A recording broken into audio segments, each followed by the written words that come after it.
لو المصفى القديمة اللي عندك اللي في المطبخ باظت وبقت بالشكل ده ما ترميهاش وهاتيها وتعالي بقى نطلع منها أفكار تفيدنا جدا، وكمان بتتباع غالية قوي.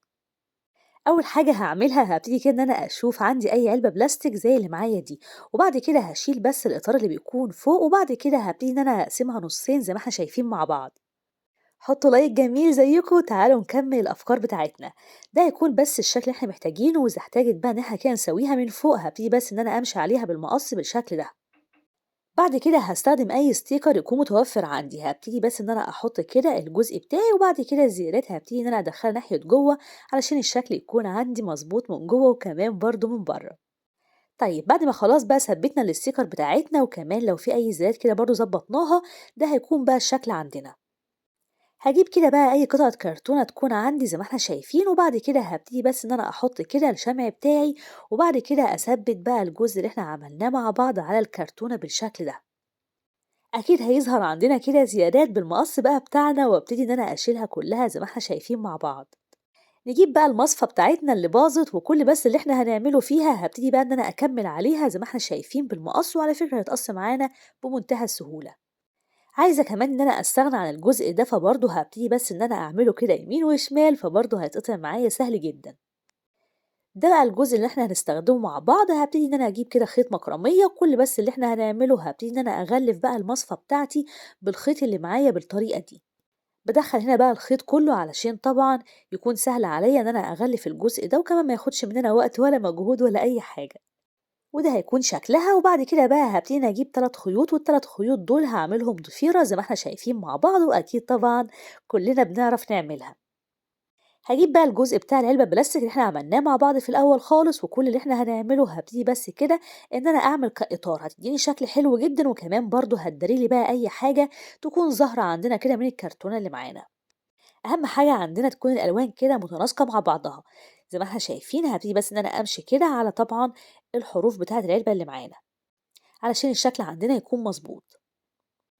هنا بقى عندي كده زيادة بسيطة هابتدي بس إن أنا أشيلها بالمقص، وبعد كده هاجيب جزء تاني وهابتدي كده إن أنا أثبته من الناحية دي، وكمان برضه من الناحية التانية زي ما احنا شايفين مع بعض.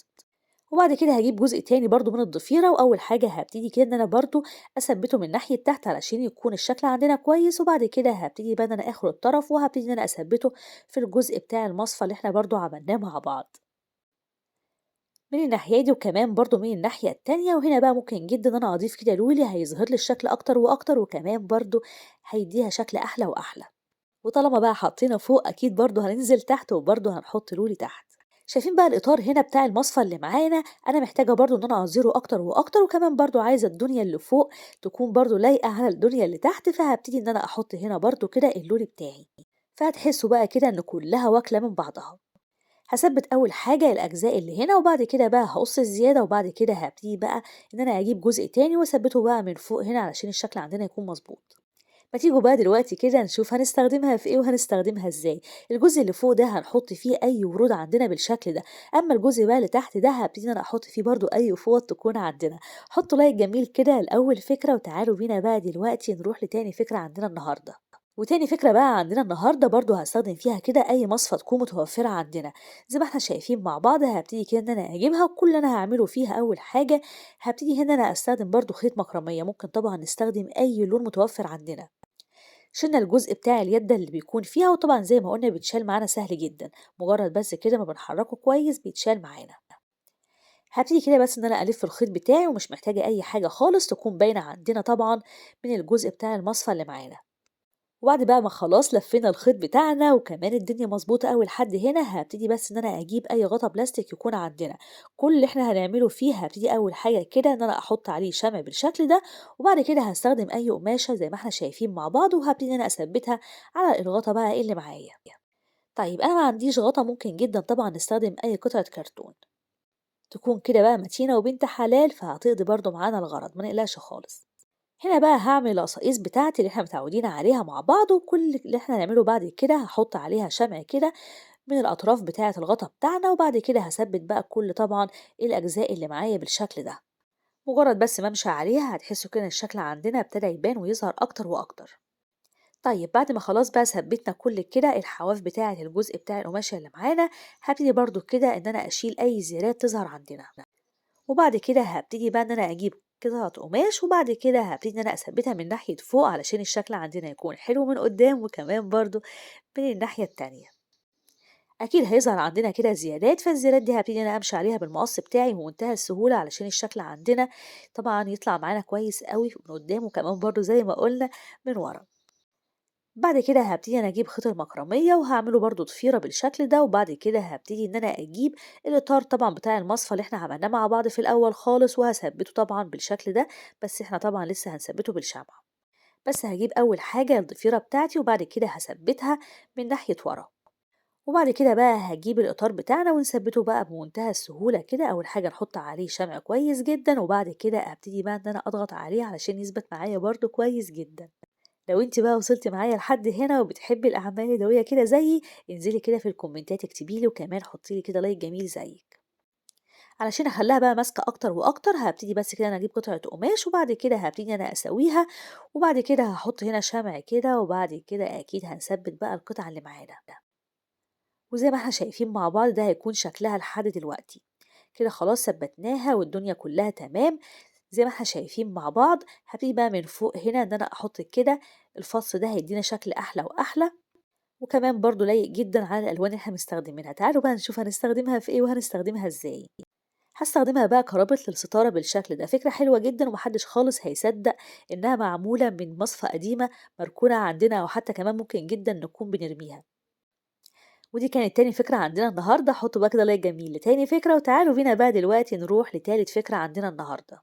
وتالت بقى فكرة عندنا النهارده هتكون برضه فكرة حلوة جدًا وكمان عملية أوي.